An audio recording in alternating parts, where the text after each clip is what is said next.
to Playbook for Performance, the official podcast of Shauna Corden, the Joan of Arc for corporate healing and performance. Join the quest to make work fun again by preparing leadership for engaging workplaces. And now, your host.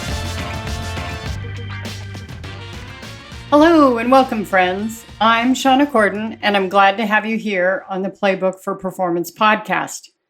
Our mission is to make work fun again by building better leaders. This month's theme is all about the coach approach. If you have a specific question on coaching, email us and we can add it to our social media. Drop a note to podcast@shaunacorden.com. Now, last week we talked about how a coach approach makes life easier. Today we're covering the additional benefits of a coach approach, including improved communication, staff using their strengths, and better risk-taking. Just to recap what coaching is partnering with clients to maximize their personal and professional potential. Coaches do not act as subject matter experts. We're not mentors, we're not consulting, we're not advising. We are equals working towards the client's goal. And a coach approach means that we're using a method of asking instead of telling and providing the what, not the how. So how does a coach approach improve communication? You might think if I used a command and control approach, when I'm telling them not just the what to do, but how to do it, it would leave very little wiggle room for them to make costly errors that cost rework, cost time. And certainly, there are situations where command and control makes perfect sense. Military operations, trauma room triage and action, compliance with safety and regulations. But in areas that don't require a strict adherence to protocols, asking leaves room for fleshing out details, inquiring about primary, secondary, and tertiary objectives. Not just what we want done, but how we want to go about doing it. When we resort to telling, it shuts down part of our brain involved in higher executive functions. It activates more primitive areas of the brain involved in fear.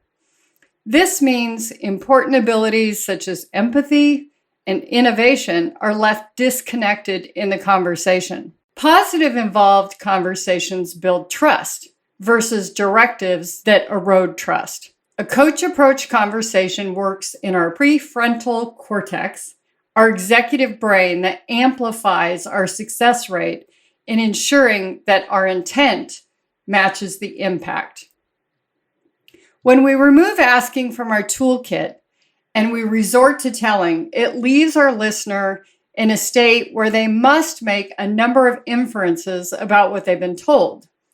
They make assumptions about the leader's intent and build on those assumptions to complete a finished product. In a previous podcast, we mentioned the Brené Brown tool of paint the shed to ensure shared understanding of a finished product.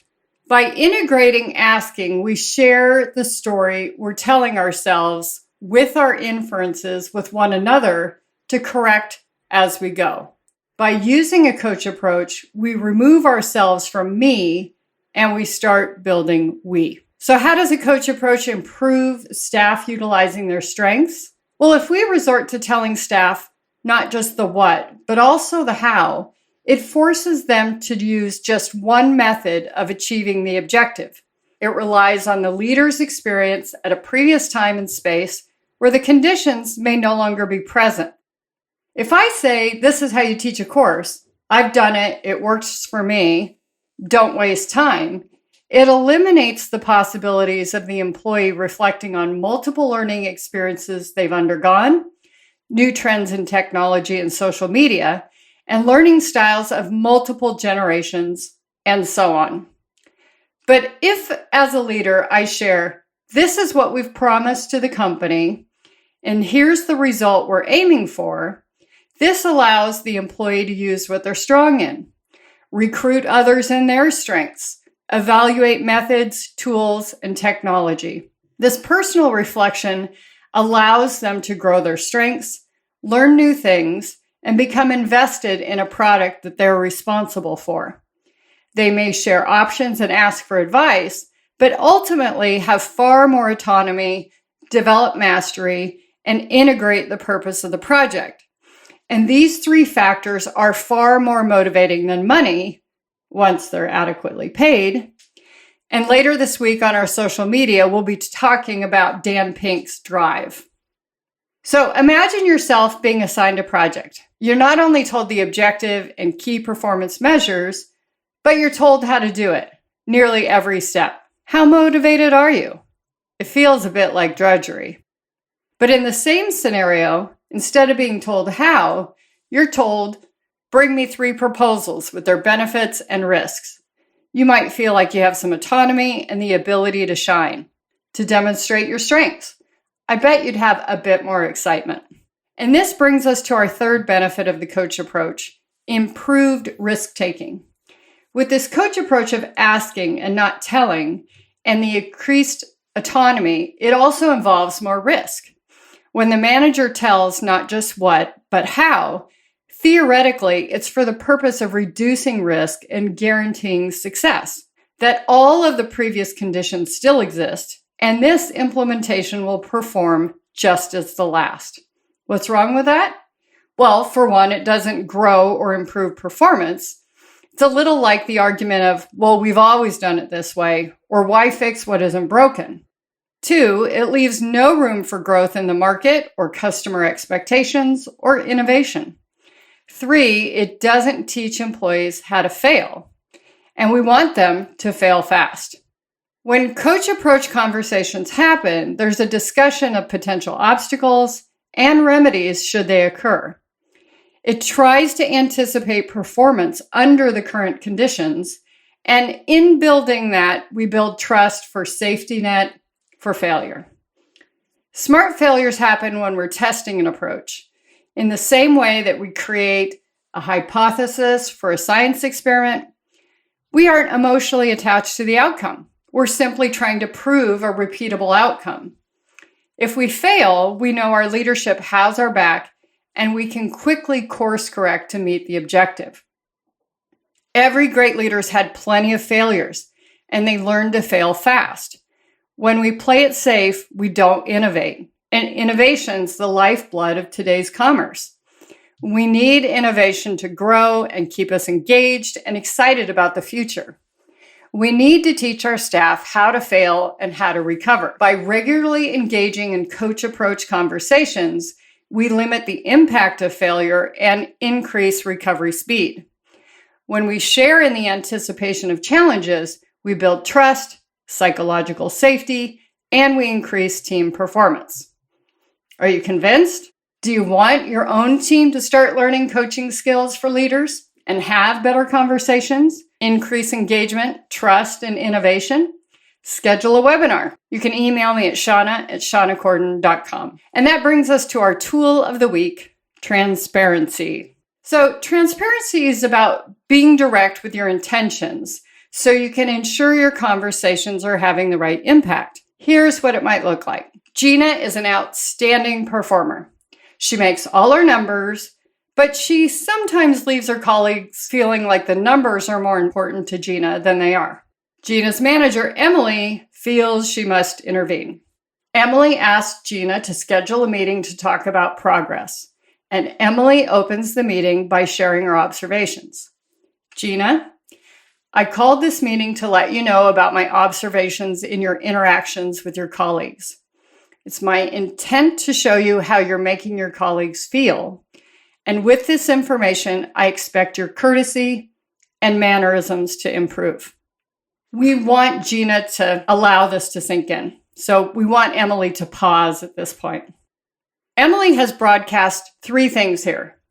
She's observed behavior that's eroding rapport with her coworkers. She wants Gina to see it, and she wants it to change so that Gina's coworkers feel valued. Gina, while uncomfortable, should feel that there's no hidden agenda from Emily. Emily then shares that Gina can be rude, not taking the time to greet her coworkers, and the impact it has on them. Emily shares she expects her staff to be courteous, polite, and friendly. The culture of the office depends on good rapport between colleagues. And now that Emily has delivered the performance management of the message, she can now put on the coach approach hat and begin to ask questions. What is Gina's intent? How does Gina seek to improve her approach? What might get in the way? And what Gina's commitment is to solving the problem. By being direct and transparent, Emily has put Gina's performance concern in a more achievable light. She shared what she expects to change and what it must change to. Gina doesn't need to fear another shoe about to drop or that her employment is at risk. She knows exactly what Emily expects and why, but has allowed Gina to determine her options of how. Transparency builds trust, and Emily's ongoing conversations with Gina will ensure her shifts stay on track. So here's your fieldwork. Because coaching without action isn't coaching, it's just entertainment. Is there a situation in your home or work that deserves transparency? A declaration of how you'd like to see things change. Schedule time to have that conversation, and once you've shared your intent and checked for the impact, move to that coach approach by asking questions about how that could be achieved. You'll be glad you did. I can provide a webinar for your team teaching transparency in conversations and other core coaching skills for leaders. Just email me at shauna@shaunacorden.com. Each week in the podcast, I like to highlight a leader doing it well in the news or from a listener, and one that had a wobble. And if you'd like to nominate your organization, please email me at podcast@shaunacorden.com. It's the week of Christmas here in the USA, and I was really touched by the owner of a Pennsylvania Chick-fil-A. It's a chicken-based fast food restaurant here in the US that plays by its own rules. They're closed on Sundays. They have great benefits for their workers. It's not the run-of-the-mill fast food establishment. This owner gave a car away, a month of rent or a mortgage payment away, gift cards, etc. in her drawings for 60 employees. The extraordinary holiday gift giveaway and show of employee appreciation at this Pennsylvania Chick-fil-A, as shared on Twitter, is just one example of the company's overall mission of taking care of the people who work in its restaurants. And you can read more about this particular store in the show notes. I hope this sharing inspires all of you to think about what our employees do for us. For those of you observing a holiday during this time, happy holidays, Merry Christmas, and a very happy and healthy New Year.